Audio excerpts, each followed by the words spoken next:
Aqui nesse texto, Paulo fala a respeito de muitos falsos ensinamentos, né? Porque há muitos, quais muitas vezes eu disse e agora também digo chorando, que são inimigos da cruz de Cristo. O fim deles é a perdição, o Deus deles é o ventre e a glória deles é para a confusão deles mesmos, que só pensam nas coisas terrenas. Mas a nossa cidade está no céu, de onde também esperamos o Salvador, o Senhor Jesus Cristo. Você pode perceber que as pregações de hoje são totalmente ao inverso do que as Escrituras ensinam, né? Quem estuda a Escritura sabe que essas pregações são falsas. Por quê?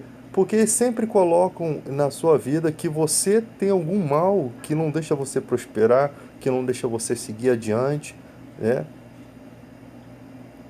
Enquanto a Bíblia nos ensina que essas pessoas que só pensam nas coisas terrenas, o Deus delas é o ventre. Elas só estão preocupadas com as coisas materiais. Elas são inimigas da cruz de Cristo. Elas são inimigas do significado da morte de Cristo. A maldição que Cristo carregou por nós, para nos livrar dos pecados, para nos dar a vida eterna. E ele termina o texto dizendo, mas a nossa cidade está no céu. Você imagina se eu pregar essa mesma mensagem que esses caras pregam em países onde há fome? Porque se há um mal na sua vida e você não prospera, e naquele país lá onde há fome? Deve existir uma potestade ali. Mas a pregação de Paulo não está falando isso. Ela está falando exatamente que essas pessoas que pregam isso, o Deus delas é o ventre. Eles só pensam nas coisas terrenas. Eles usam esses argumentos, esses apetrechos na fé, para poder enganar os mais novos, que não compreendem as Escrituras. E a Escritura é bem nítida. A nossa cidade está no céu. Nossa esperança está no céu. Não quer dizer que Deus não vai ter cuidado na sua vida. Jesus mesmo disse que Ele tem cuidado, que Deus cuida, como as aves do céu não plantam, não semeiam. Deus, todavia, cuida delas, vai cuidar de você também. Só que essas preocupações demonstram que você não está na fé verdadeira. Você não está seguindo a fé verdadeira. Por isso que vocês caem nos laços desses falsos ensinamentos. Então você precisa olhar para o que as Escrituras dizem. Porque se chega uma época em que as pessoas de repente pagar com a vida, vocês vão sofrer. Você imagina vocês vendo os cristãos sendo mortos por conta do testemunho? O que vocês vão imaginar de Deus? Deus está nos entregando para a morte. Mas não é esse o fundamento do Evangelho? E muitas pessoas foram perseguidas, foram mortas por Cristo. E se surgir isso nessa nossa geração? Que visão você vai ter de Deus? Imagina se Paulo fosse pregar essas mensagens que esses caras pregam hoje.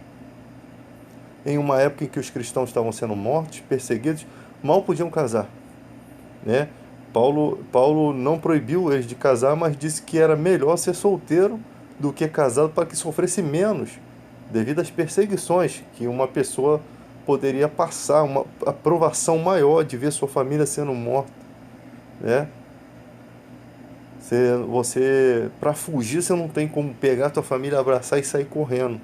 Uma pessoa sozinha, ela rapidinho, ela se decide, ela foge. Imagina você com a sua família. Então, você vê que há uma inversão de valores muito grande e muita gente segue esse tipo de ensinamento e ficam escravos desses caras. Esses caras manipulam. Se você cai nisso, é porque você ainda não estudou as Escrituras e você está tranquilamente sendo enganado por esses caras. Certamente você está achando que aquela é a maneira certa do Evangelho ser pregado, quando na verdade a maneira certa é essa daqui que eu estou pregando para vocês. Muita gente gosta de ir para a igreja, vou buscar minha vitória. Imagina você pensar nisso na época do anticristo. Você vai buscar que vitória? Diz para mim que vitória. A vitória que você vai buscar não tem a marca do 666.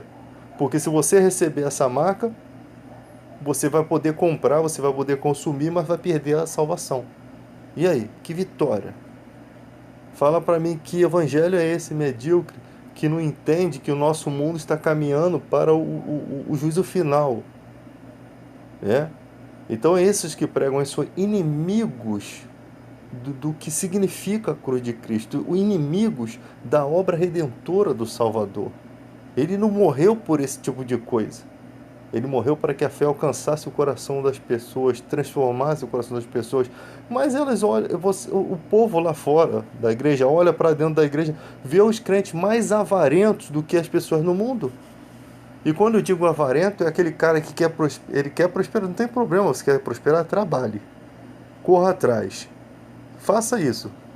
Porque todo mundo no mundo faz isso. Corra atrás, trabalhe honestamente.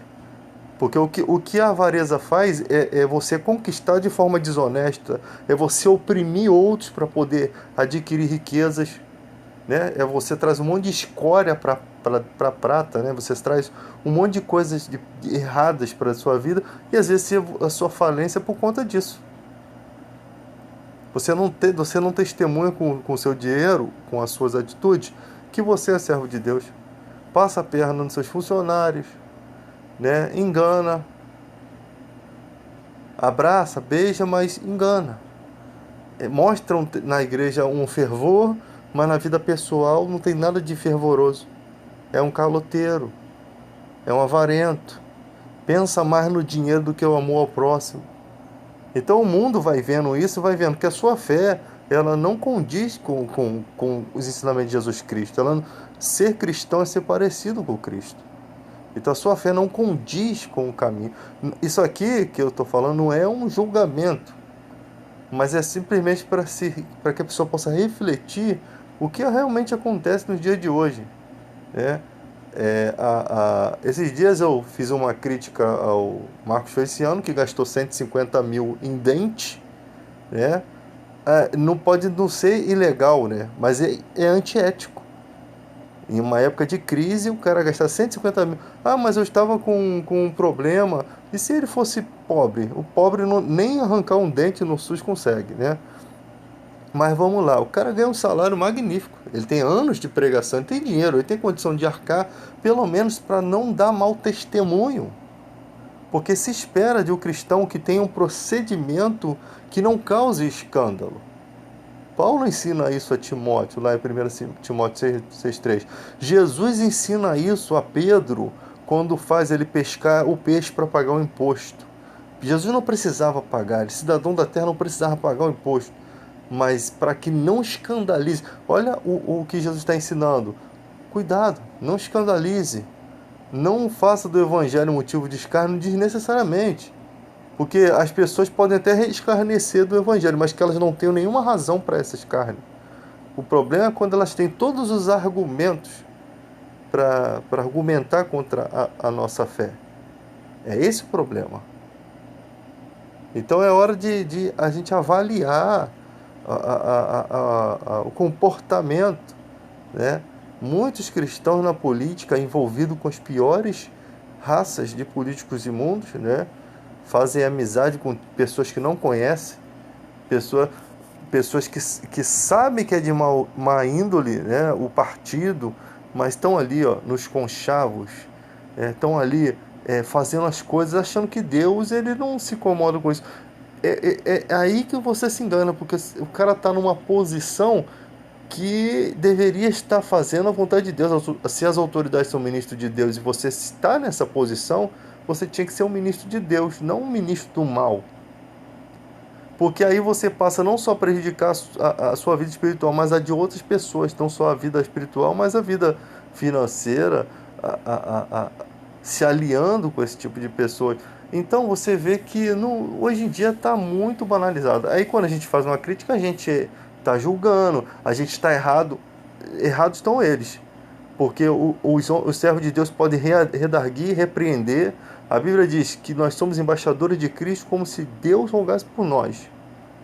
Se um caminho, imagina, Paulo, ele era um perseguidor da igreja. Logo no início ali da fé dele, ele repreende Pedro pela hipocrisia de Pedro, né?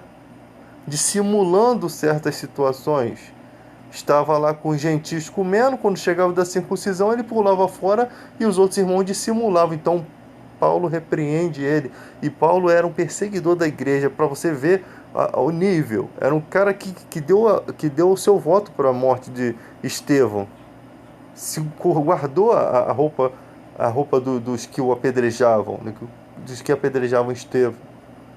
Mas quando ele está no Evangelho, ele tem autoridade. Sabe por quê? Porque a autoridade é quem está com a razão, usando a Bíblia de maneira legítima, vendo aquela situação errada e corrigindo, porque não é uma atitude de ódio. O que os cristãos não entendem, que repreensão não é uma atitude de ódio.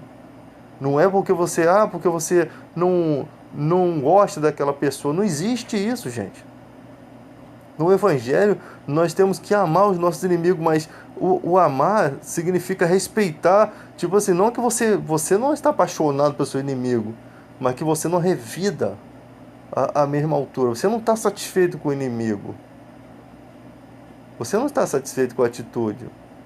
Né? Você tem direito de se irar, de se indignar, como Jesus disse, mas você tem que entender que as coisas acontecem, que realmente vai ter esse tipo de coisa na vida e você tem que se sair bem, se equilibrando, tendo domínio próprio, né? Tendo os frutos do Espírito Santo, ultrapassando tudo isso, né? Entendendo que cada ser humano age de uma forma diferente, está no seu momento de vida. Então, são coisas que a gente tem que analisar. Repreender é uma atitude de amor. E o cara que é sábio, que é justo, ele prefere ser repreendido.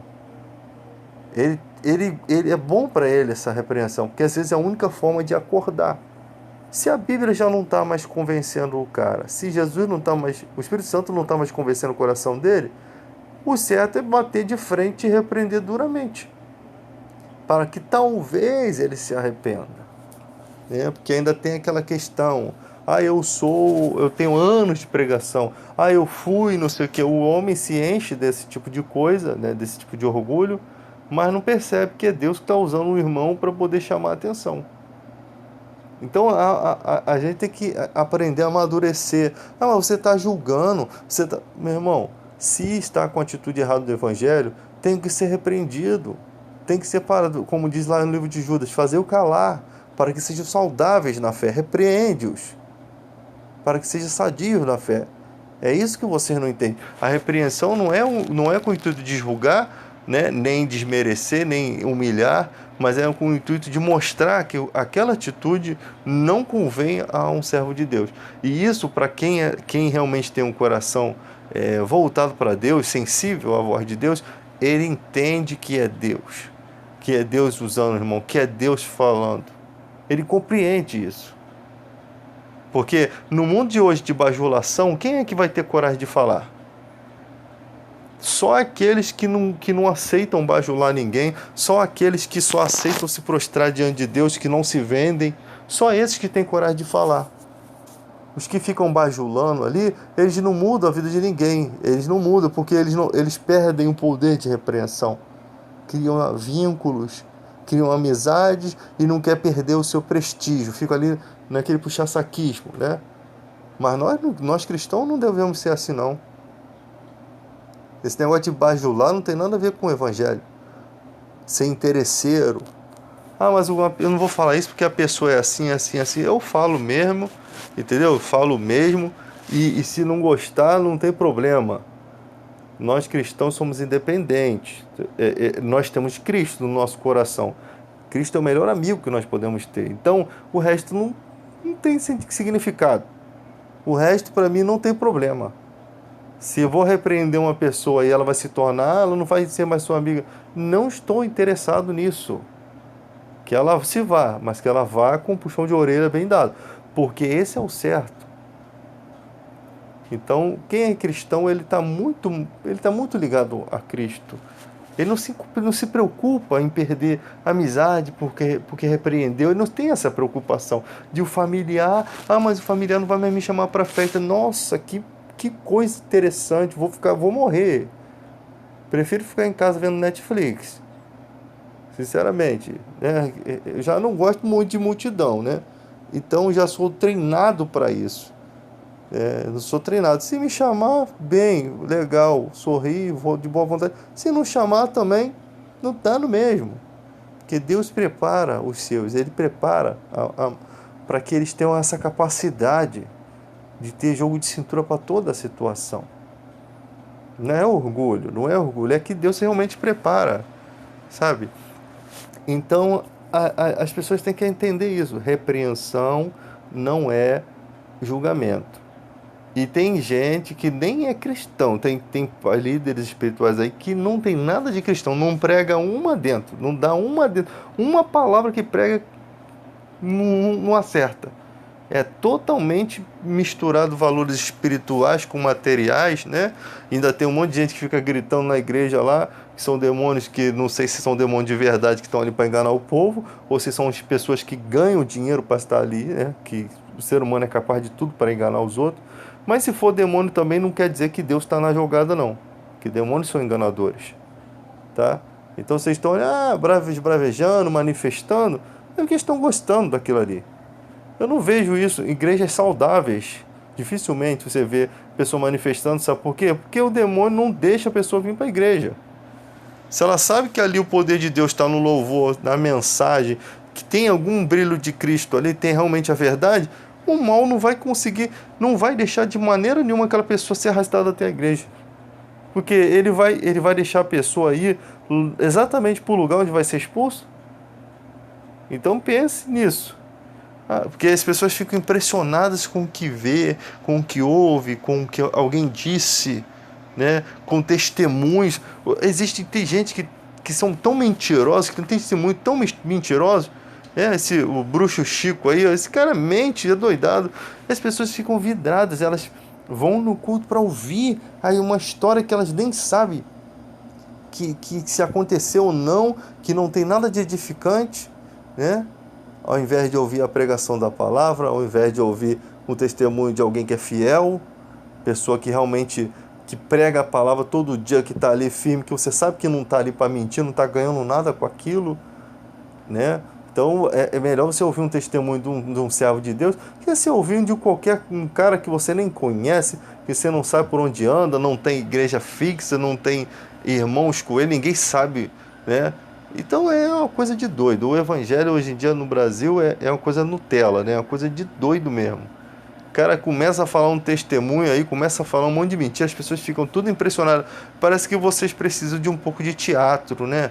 Eu acho que os cristãos são carentes de programação, porque não é possível, a igreja lota com esse tipo de coisa. Aí quando a igreja vai pregar uma mensagem, não, ninguém. As pessoas, tem gente que fica no culto só na hora do hino, depois vai embora na hora da pregação. Como se virasse as costas para Deus, como se aquilo não fosse importante. Infelizmente, são tempos difíceis.